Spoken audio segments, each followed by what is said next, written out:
ಎಲ್ರಿಗೂ ನಮಸ್ಕಾರ. ನಾನು ನಿಮ್ಮ ಭಾರತಿ. ಇಂದಿನ ವಿಷಯ ಬಡತನದಿಂದ ಯಶಸ್ಸಿನವರೆಗೆ ಅಂತ.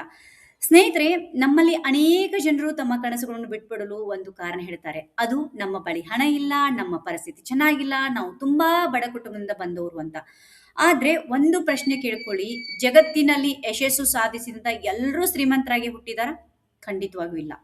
ಅನೇಕ ಮಹಾನ್ ವ್ಯಕ್ತಿಗಳು ಬಡತನದಲ್ಲೇ ಬೆಳೆದಿದ್ದಾರೆ. ಅವರ ಬಳಿ ಹಣ ಇರಲಿಲ್ಲ, ಆದ್ರೆ ಕನಸುಗಳಿದ್ದು, ಅವಕಾಶಗಳು ಇರಲಿಲ್ಲ, ಆದ್ರೆ ಅವರಿಗೆ ಪ್ರಯತ್ನವಿತ್ತು.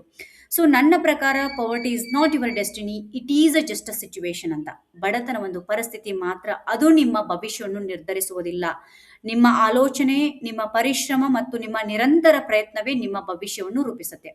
ಹಣವಿಲ್ಲದೆ ಇರುವುದು ದೊಡ್ಡ ಸಮಸ್ಯೆ ಅಲ್ಲ, ಆದ್ರೆ ಕನಸುಗಳು ಇಲ್ಲದೇ ಇರೋದು ದೊಡ್ಡ ಸಮಸ್ಯೆ ಆಗಿದೆ. ಅನೇಕರು ಬಡತನವನ್ನು ನೆಪ ಮಾಡಿಕೊಳ್ತಾರೆ, ಆದ್ರೆ ಕೆಲವರು ಅದನ್ನೇ ತಮ್ಮ ಶಕ್ತಿಯನ್ನಾಗಿ ಮಾಡಿಕೊಳ್ತಾರೆ. ಎಕ್ಸಾಂಪಲ್, ನಮ್ಮ ತರ ಇರೋರು.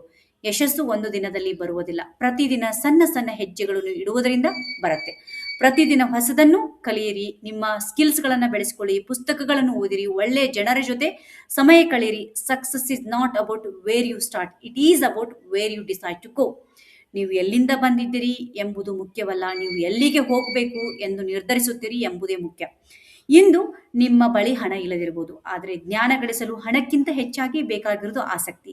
ಇಂಟರ್ನೆಟ್ ಅಲ್ಲಿ ಸಾವಿರಾರು ಫ್ರೀ ಕೋರ್ಸಸ್ಗಳು ಇದಾವೆ. ಫ್ರೀ ಆಗಿ ಕಲಿಬಹುದು, ನಿಮ್ಮ ಜೀವನವನ್ನು ಬದಲಾಯಿಸಬಹುದು. ಬಡತನ ನಿಮ್ಮನ್ನು ಟೆಸ್ಟ್ ಮಾಡುತ್ತೆ, ನಿಮ್ಮ ತಾಳ್ಮೆಯನ್ನು ಟೆಸ್ಟ್ ಮಾಡುತ್ತೆ, ನಿಮ್ಮ ಧೈರ್ಯವನ್ನು ಟೆಸ್ಟ್ ಮಾಡುತ್ತೆ.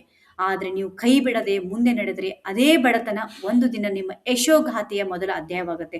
Remember, every successful person was once a beginner. So ಪ್ರತಿಯೊಬ್ಬ ಯಶಸ್ವಿ ವ್ಯಕ್ತಿಯು ಒಂದು ದಿನ ಆರಂಭಿಕರಾಗಿದ್ರು.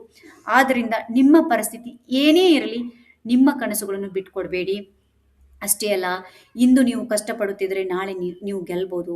ಇಂದು ಜನರು ನಿಮ್ಮನ್ನು ಕಡೆಗಣಿಸುತ್ತಿದ್ರೆ ನಾಳೆ ಅದೇ ಜನರು ನಿಮ್ಮ ಸಾಧನೆಯನ್ನು ನೋಡಿ ಮೆಚ್ಚಬಹುದು. ಆದ್ರಿಂದ ಸ್ನೇಹಿತರೆ, ಬಡತನವನ್ನು ಶಾಪ ಎಂದು ನೋಡಬೇಡಿ, ಅದು ನಿಮ್ಮನ್ನು ಬಲಿಷ್ಠರನ್ನಾಗಿ ಮಾಡುವ ಒಂದು ಪಾಠ ಎಂದು ನೋಡಿ. ನಿಮ್ಮ ಮೇಲೆ ನಿಮಗೆ ನಂಬಿಕೆ ಇರಲಿ, ಕಷ್ಟಪಟ್ಟು ದುಡಿಯಿರಿ, ಕಲಿಯುವುದನ್ನು ನಿಲ್ಲಿಸಬೇಡಿ. ಯಾವಾಗಲೂ ಒಂದು ದಿನ ನೀವು ಕೂಡ ಹೆಮ್ಮೆಯಿಂದ ಹೇಳ್ಬೋದು, ಹೌದು ನಾನು ಬಡತನದಿಂದ ಬಂದವನು, ಆದರೆ ಇಂದು ಯಶಸ್ಸನ್ನು ಸಾಧಿಸಿದ್ದೇನೆ ಅಂತ. Thank you for watching this video. If you like this video, please like, share and subscribe. ನಾನು ಭಾರತಿ, ಮತ್ತೆ ಒಂದು ಹೊಸ ಬ್ಯೂಟಿಫುಲ್ ವಿಷಯದೊಂದಿಗೆ ಭೇಟಿ ಆಗ್ತೀನಿ. ಅಲ್ಲಿ ತನಕ ಎಲ್ಲರಿಗೂ ಧನ್ಯವಾದಗಳು. Thank you so much.